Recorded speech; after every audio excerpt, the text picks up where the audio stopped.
Oi, irmãos, boa noite. Espero que eu não esteja falando muito baixo. Hoje nós estamos lendo o livro de Romanos, capítulo 7.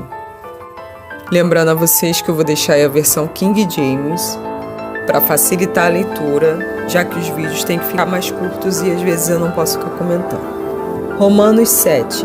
Caros irmãos, falo convosco como conhecedores da lei. Acaso não sabeis que a lei tem autoridade sobre uma pessoa apenas enquanto ela vive?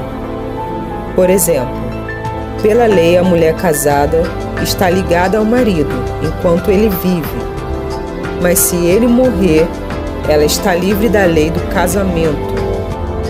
Por isso, se ela se casar com outro homem enquanto seu marido ainda estiver vivo, será considerada adúltera.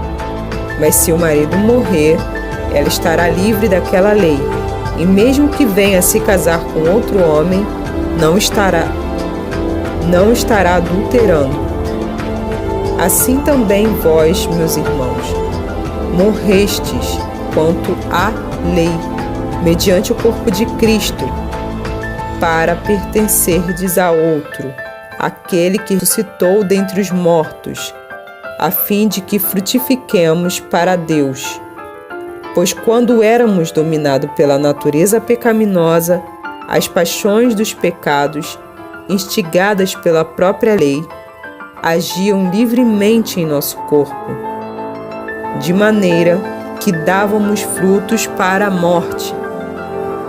Mas agora fomos libertos da lei, havendo morrido para aquilo que nos aprisionava, servirmos de acordo com a nova ministração do Espírito, e não conforme a velha lei escrita.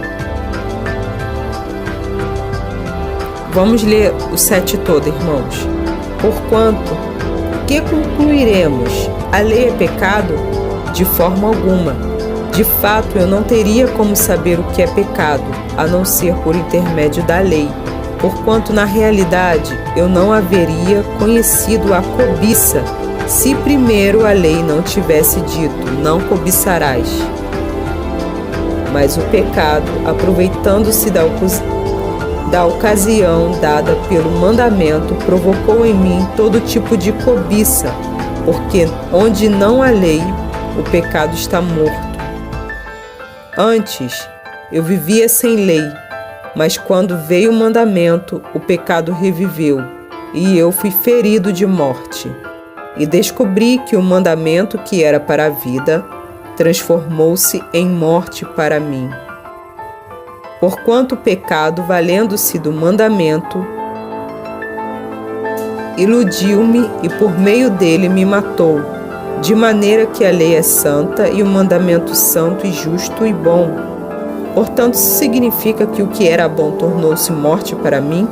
De forma alguma, mas o pecado, para que se revelasse como pecado, produziu em mim a morte por intermédio do que era bom, a fim de que, por meio do mandamento, o pecado se demonstrasse extremamente maligno.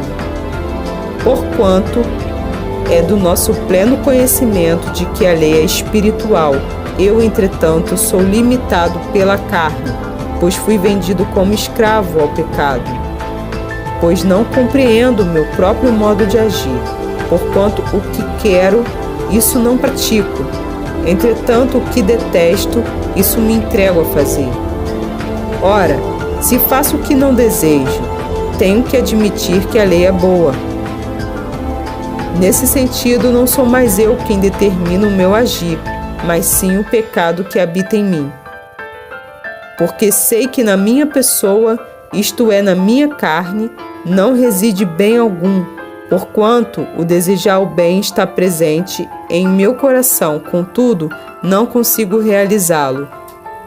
Pois o que pratico não é bom, não é bem o que almejo, mas o mal que não quero realizar, esse eu sigo praticando. Ora, se faço o que não quero, já não sou eu quem o realiza, mas o pecado que reside em mim. Assim descubro essa lei em minha própria carne quando quero fazer o bem. O mal está presente em mim. Pois, no íntimo da minha alma tenho prazer na lei de Deus. Contudo, vejo uma outra lei agindo nos membros do meu corpo, guerreando contra a lei da minha razão, tornando-me prisioneiro da lei do pecado que atua em todos os meus membros. Miserável ser humano que sou, quem me libertará deste corpo da morte? Deste corpo de morte? Graças a Deus por Jesus Cristo nosso Senhor, de modo que eu mesmo, com a razão, sirvo a lei de Deus, mas com a carne, a lei do pecado.